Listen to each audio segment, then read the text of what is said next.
un enfant béni de Dieu. Bienvenue dans les 5 minutes avec le frère Valentin Ahunga. Que la grâce de Dieu, qui surpasse toute autre grâce, soit votre partage au nom de Jésus-Christ de Nazareth. Nous sommes encore à un nouveau numéro où nous allons parler des œuvres de la prière. Nous allons prier. Notre Père Dieu Tout-Puissant, nous te bénissons, te disons merci pour cette grâce que tu nous as accordée de nous retrouver encore ensemble sur ce nouveau numéro. Merci Seigneur de nous avoir toujours exaucés. Merci pour la santé, la grâce que tu nous as accordée au nom de Jésus-Christ. Amen.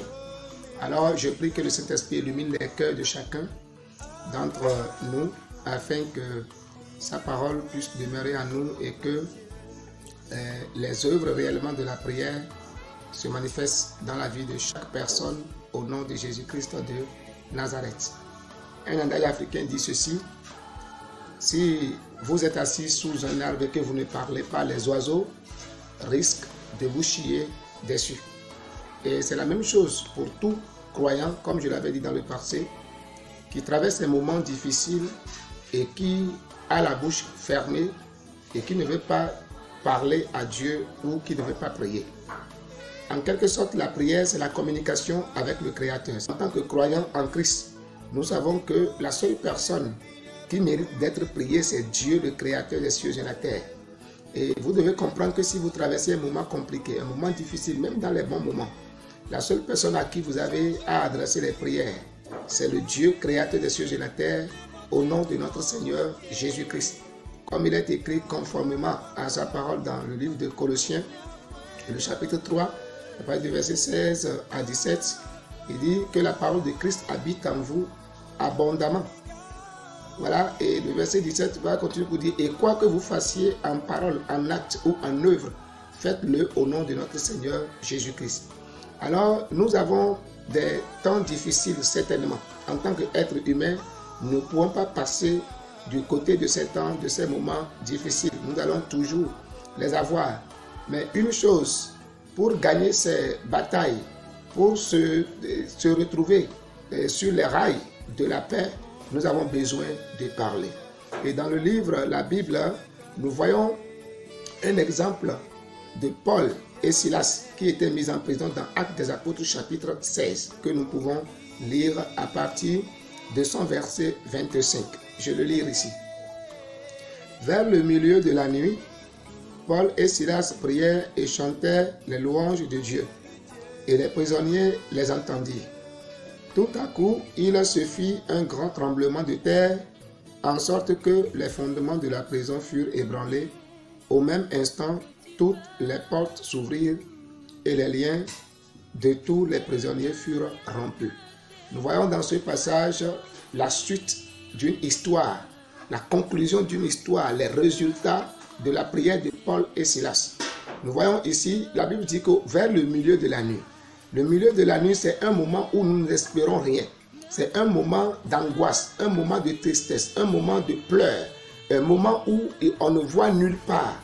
Et la Bible dit que Paul et Silas avaient vécu ce temps. Et bon nombre de chrétiens sont au milieu de leur nuit. C'est-à-dire, ils tâtonnent actuellement, ils ne savent plus qu'est-ce qu'il faut faire pour avoir la solution à cette situation. Certains sont malades, ils ont tout utilisé, ils ne savent plus qu'est-ce qu'il faut faire pour avoir la solution réellement à cette maladie, pour avoir la guérison à cette maladie. Certains traversent des moments difficiles, certains ont besoin des mariages, des enfants, des voyages. Ils ne savent plus qu'est-ce qu'il faut faire parce qu'ils ont fait réellement ce qu'ils peuvent faire, mais rien ne marche plus. Vous êtes dans ce cas, dans le milieu de la nuit où vous ne voyez personne à côté de vous, où vous ne voyez nulle part, où vous ne connaissez rien et vous ne pouvez rien faire. Dans ce cas, vous n'avez pas besoin de fermer votre bouche, mais vous avez besoin de l'ouvrir.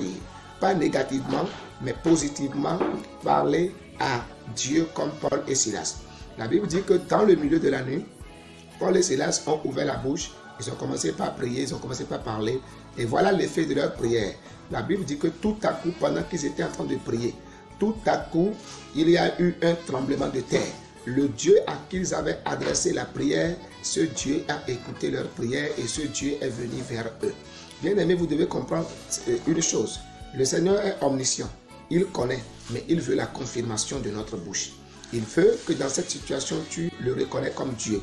que tu l'appelles et que tu lui fasses confiance totalement de tout ton cœur, et alors il agira certainement dans ta vie tel qu'il l'a fait dans la vie de Paul et Silas.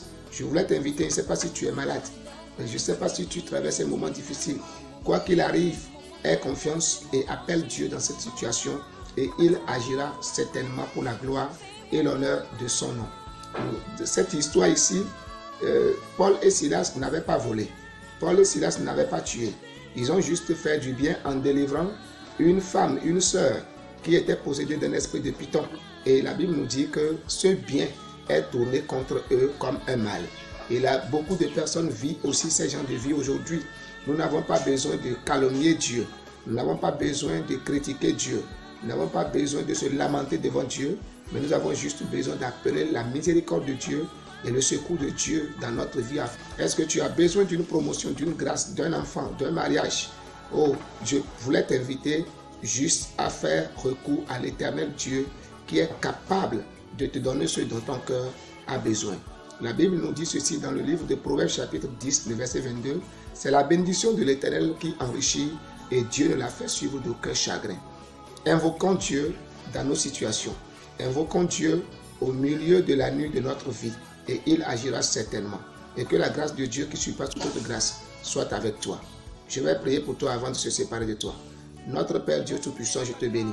Je prie maintenant pour ma soeur qui a besoin de ta grâce. Pour mon frère qui a besoin de ta grâce. Je prie, Seigneur éternel, que ta puissante main le touche où qu'il soit ou qu'elle soit au nom de Jésus-Christ de Nazareth. Que cette situation, que ce milieu de la nuit de chacun soit maintenant allumé, éclairé par ta lumière au nom de Jésus. Je prie que dans cette prison où ma soeur, mon frère est actuellement, qu'il écoute ce message, Seigneur, je prie que tu le visites dans cette prison au nom souverain de Jésus-Christ de Nazareth. Sur ce lit d'hôpital que quelqu'un est couché, en espérant, Seigneur, la mort, Père, donne-lui la vie au nom de Jésus. Je bénis ton Saint-Nom parce que tu as fait. À toi la gloire, Seigneur éternel. Au nom de Jésus-Christ de Nazareth, on a prié. Amen. Et que Dieu vous bénisse. C'était votre frère Valentin Ahunga. Ne manquez pas de vous abonner et appuyer sur la cloche afin d'être notifié à chaque fois quand je partage mes vidéos. Que Dieu vous bénisse pendant que vous partagez aussi cette vidéo pour donner la vie aux autres. Shalom à vous et à la prochaine.